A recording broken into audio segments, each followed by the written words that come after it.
क्या आपने कभी सोचा है जिस जमीन पर आप खड़े हैं उसके ठीक नीचे क्या है? हम हमेशा ऊपर देखते हैं आसमान की तरफ, लेकिन इंसानी तारीख का सबसे बड़ा राज ऊपर नहीं बल्कि नीचे दफन है। पुरानी कहानियों में जिक्र मिलता है छुपे हुए रास्तों का, ऐसे रास्ते जो तबाहियों से बचने के लिए बनाए गए, जहां इबादत की जाती थी और जहां बड़ी बड़ी हुकूमतों ने अपने गहरे सीक्रेट्स छुपाए। टर्किश शहर डेरिन कुयू, जहां 20,000 लोग जमीन के अंदर रहते थे। अमेरिका की वो कदीम कहानियां जहां लोग तबाही से बचने के लिए नीचे उतर गए।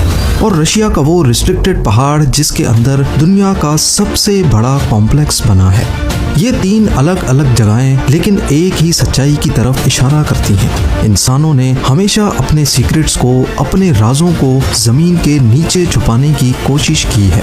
आखिर इस गहराई में क्या है और वहां जाने से आज भी कौन रोक रहा है? नाज़रीन, जमीन के नीचे एक पोशीदा दुनिया का पहला ठोस सबूत 1960 की दहाई में टर्की में सामने आया। कैपेडोशिया में एक शख्स अपने घर की मरम्मत कर रहा था। उसने एक दीवार गिराई और देखा कि उसके पीछे फाउंडेशन के पत्थर नहीं बल्कि एक सुरंग थी। वो सुरंग आगे बढ़ती बढ़ती रास्तों में तकसीम होती हुई जमीन की और गहराई में उतरती गई। उसने जो दरियाफ्त किया था वो एक ऐसे शहर का दाखिली रास्ता था जो सदियों से बंद था, जिसका वजूद भुला दिया गया है। आज हम इस जगह को डेरिन कुयू के नाम से जानते हैं। ये जमीन के नीचे तकरीबन 280 फीट की गहराई में मौजूद है और अभी तक की मालूमात के हिसाब से 18 लेवल्स तक फैला हुआ है। आर्कियोलॉजिस्ट का अंदाजा है कि इसमें एक वक्त 20,000 लोग समा सकते थे, जहां खानदान, मवेशी, ग़िज़ा के ज़खायर और पानी के लिए जगह भी थी। अमली तौर पर यह एक छोटे से कस्बे के बराबर था, लेकिन पूरी तरह जमीन के नीचे पोशीदा। इसका स्ट्रक्चर और डिजाइन काफी हैरान कुन है। तंग रास्ते बड़े कम्युनल हॉल्स में खुलते हैं, गोल पत्थर के दरवाजे जिनमें से कुछ का वजन आधा टन है। वेंटिलेशन शाफ्ट्स कई लेवल से गुजरती हुई ताज़ा हवा पहुंचाती थी। कुछ इतनी गहरी हैं जितने जदीद हाई राइज टावर्स को उल्टा कर दिया जाए।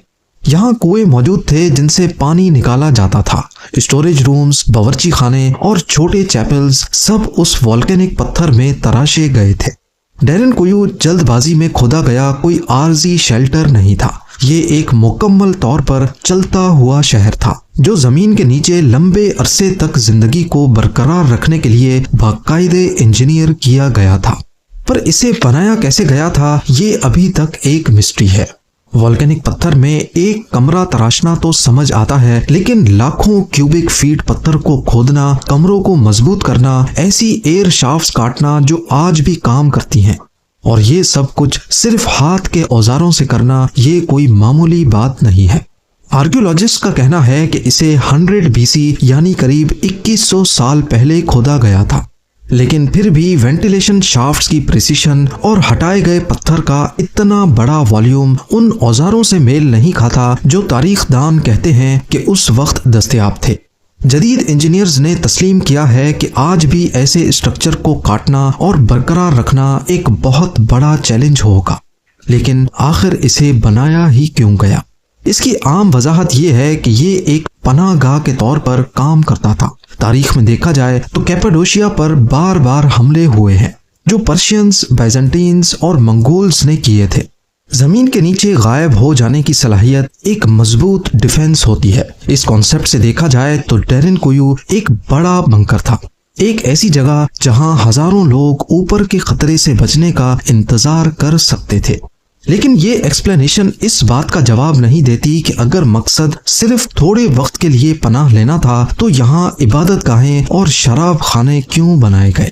यानी मकसद जो भी था टेम्परेरी शेल्टर नहीं था। कुछ रिसर्चर्स ये तजवीज़ भी देते हैं कि पत्थर में तराशी गई मजहबी जगहें रूहानी अहमियत की तरफ भी इशारा करती हैं। कुछ का कहना है कि डेरिन कुयू को layer by layer, generation after generation बढ़ाया गया था। डेरिन कुयू 1960 की दहाई तक गुमनाम रहा, इसलिए नहीं कि ये तबाह हो गया था, बल्कि इसलिए कि इसके दाखिली रास्ते बंद कर दिए गए थे। सदियों तक ऊपर रहने वालों को पता ही नहीं था कि उनके घरों के बिल्कुल नीचे कभी एक पूरा शहर आबाद होता था। यहाँ तक कि अब भी इसके कुछ हिस्से बंद और कुछ रास्ते ब्लॉक्ड हैं। आर्कियोलॉजिस्ट को शक है कि यहाँ इससे भी गहरे लेवल्स मौजूद हो सकते हैं, लेकिन उनका नक्शा कभी नहीं बनाया गया। यहाँ के लोकल्स का दावा है कि ये सुरंगें मीलों तक फैली हुई हैं, जो डेरिनकुयु को कैपाडोशिया में ही दूसरी अंडरग्राउंड सिटीज को आपस में जोड़ती हैं। ठीक वैसे ही जैसे आजकल के हाईवेज होते हैं, लेकिन अंडरग्राउंड। अगर ये सच है तो अब तक जो कुछ जाहिर हुआ है वो इस सिस्टम का सिर्फ एक छोटा सा हिस्सा है। डेरिनकुयु शायद सबसे बड़ा और मशहूर हो, लेकिन ये अकेला नहीं है। ये सिर्फ एक दरवाजा है एक बहुत बड़े अंडरग्राउंड नेटवर्क का, एक जमीन बोझ दुनिया जो सेंट्रल टर्की के नीचे फैली हुई है और जिसे आज भी पूरी तरह समझा नहीं गया। अगर कैपाडोशिया की सुरंगें लोगों को महफूज रखती थीं, तो मेक्सिको में कदीम पिरामिड्स के नीचे की सुरंगें एक बहुत ही अजीब अंदाज में बंद की गई थीं। टिओटिहुआकान के खंडरात के नीचे, जो कभी 1 लाख से ज्यादा लोगों का शहर था, आर्कियोलॉजिस्ट ने ऐसे अंडरग्राउंड रास्ते दरियाफ्त किए हैं जिन्हें तकरीबन 2000 साल से जानबूझकर पोशीदा रखा